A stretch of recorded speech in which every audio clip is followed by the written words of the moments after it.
Alright guys, another Meghan speech. Her speaking is very repetitive, but we're going to look into what she's thinking, what's going on in her head while she's speaking with this one.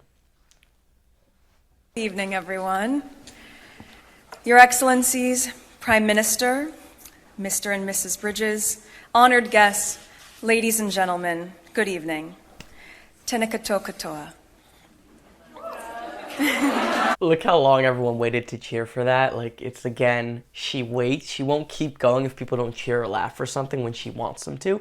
So first of all, that's a very elementary way to start a speech. It's like very much a half effort. Like, I remember if you take like a low quality public speaking class in like early college years, they teach you to do that. That is not a good way to start a speech. Just like saying everyone who might be there, especially doing it in a monotone. And then she does this repeatedly in these speeches, this very half effort saying something of a local language, which New Zealand, I believe this is, where they speak English. I don't know what language, I mean, I'm sure there's native languages or whatever that are also there, but it's not the number one language there. But she does like a very half effort when she's doing that, and that is just cheapens it, right? Like, if you actually go and you give a speech, or if you go to a country and you learn a bit of the language, people like that. But her, it's just like she's just going through the motions of it. Her pronunciation's a half effort. You know, there's another way to say that half word with an A, but we're gonna keep it YouTube friendly. But a half effort, and that's just not going to win people over. And the big thing we're going to get into is her lack of preparation and what this says.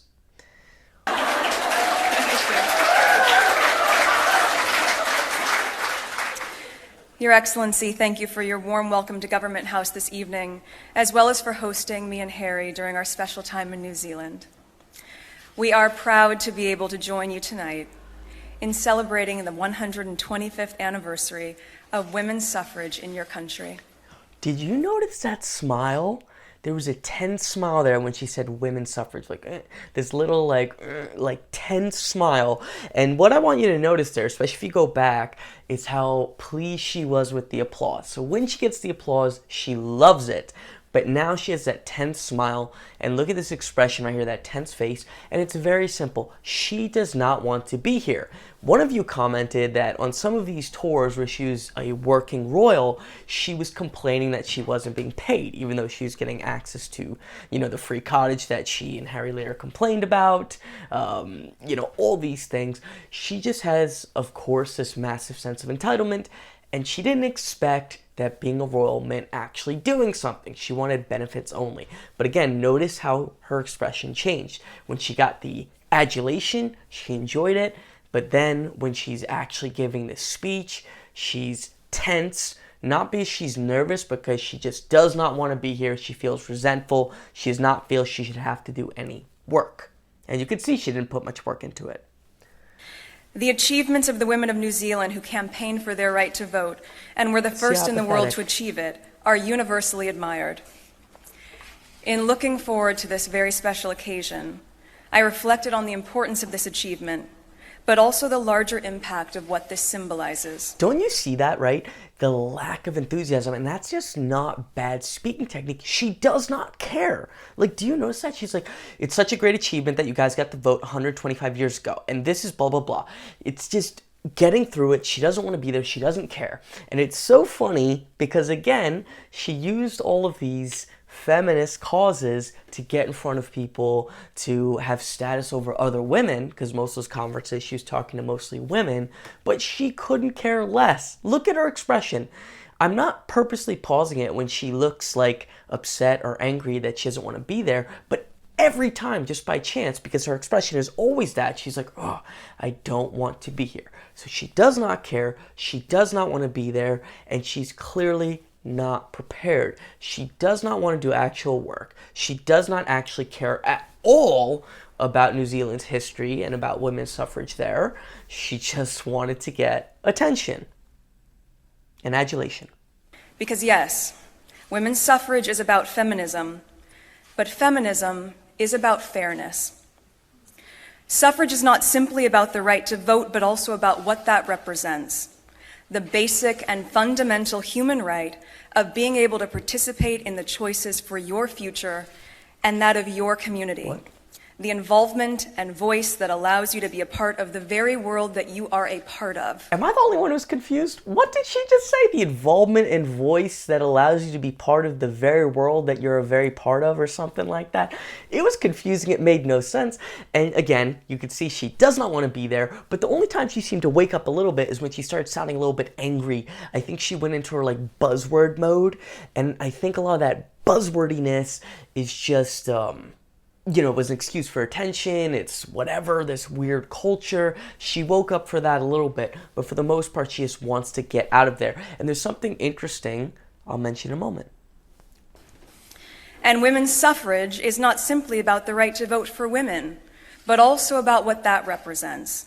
The basic and fundamental human right of all people, including those members of society who have been marginalized, whether for reasons of race, gender, ethnicity, or orientation, throw them all in there, to be able to participate in the choices for their future and their community. Word for word.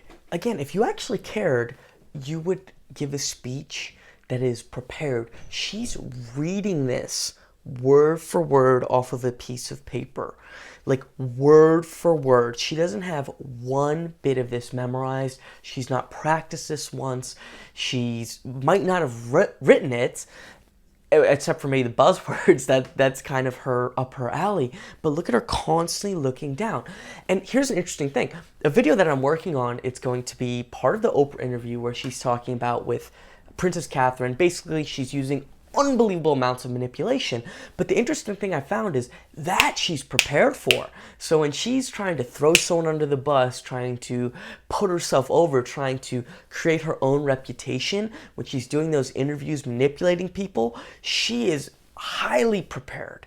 Like, it's clear she's ran through it multiple times. It's clear she practiced with Oprah in many of her other interviews where she's saying no one cares about me. She did run through. So she prepares for that. So when it comes to, again, these power games that she's constantly playing in her head, even if no one else is playing, and with other women, she'll play them the most, she's highly prepared. But when it comes to giving this speech, zero preparation, zero care. So bravo, New Zealand, for championing this right 125 years ago for the women who well deserve to have an active voice and an acknowledged vote, and for all of the people that this effort has paved the way for globally. Again, she gives a speech like a middle school public speaking class. Zero preparation, just reading off a card, looking down. And something about her that's interesting, and I think this is why she's such an interesting person to study, is she's not the only narcissist out there. But she is very bad at hiding her emotions. Like, again, we've seen these instances, she shakes someone's hand and smiles and she's like, "Ugh," afterwards, like, I don't want to be here. Like, she's so clearly not wanting to be there. This is like a 3-minute speech and she can't for 3 minutes prepare to want to be there. I don't know if maybe part of that's arrogance. She doesn't think she should have to, put on a positive face or pretend for other people because she just doesn't care. But like, it's so amazing how she just wears her heart on her sleeve so thoroughly in that way. All deeply thank you. In the words of your suffragette, Kate Shepard, all that separates, whether of race, class, creed, or sex, is inhuman and must be overcome. Thank you all so much. That was, look, she just wants to get out of there. And again, it's not because she's nervous. She just doesn't care. She doesn't want to do it. And for me, that's like disrespectful. She's literally like clearly flipping the page. That's like, F you audience. I don't care. I didn't prepare.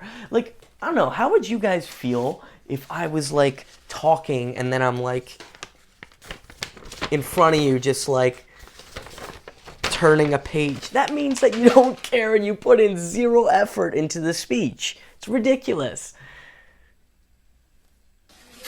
Let's see her face. Oh, you see, I knew that. Did you notice she was smiling a little bit and then immediately she's like, "Oh, I'm out of here." She doesn't hold it together until she walks off stage to pretend. Thank you, everybody. See you soon.